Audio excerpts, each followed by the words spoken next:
We are still talking about AI for weather and climate. Of course, adaptation and mitigation are a big part of the climate change problem that we are dealing with. And we talked about how AI can help with projections, with emulators, and so on.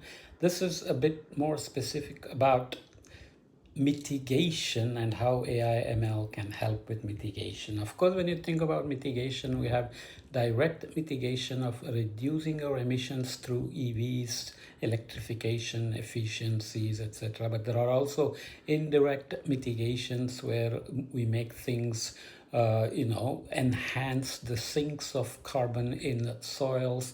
Maybe there are geoengineering aspects of putting away CO2 into the ocean with enhanced rock weathering and so on.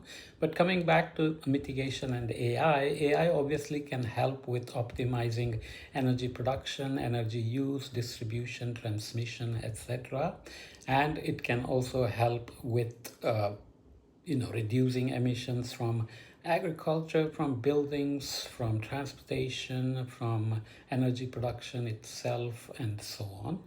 And AI itself can also reduce its own emissions, as we said, if we are careful about designing AI for minimizing its energy use, water use, environmental impacts, etc. Because remember, you can get very enthusiastic about AI itself and focus on making it faster and cheaper and better and so on, and not at all worry about how much energy it's using, how much water it's guzzling, and what its environmental impacts are in terms of, let's say, data centers, etc. Right? So they're all tied together, but looking at each one separately provides us some insights. So going forward in another follow-up podcast of this from a nice nice report on AI for mitigation. We'll also look at what are the actual potentials for mitigation in terms of amounts of emissions reduction that AI can help us achieve, as well as what are the barriers, what are the potential costs. You always have to worry about return on investments and so on.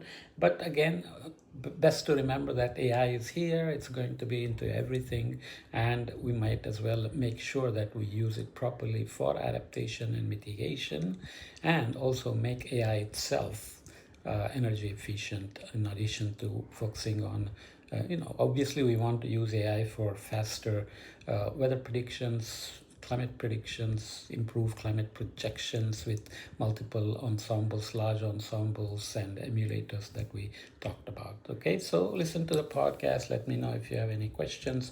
We'll discuss more in the following podcast.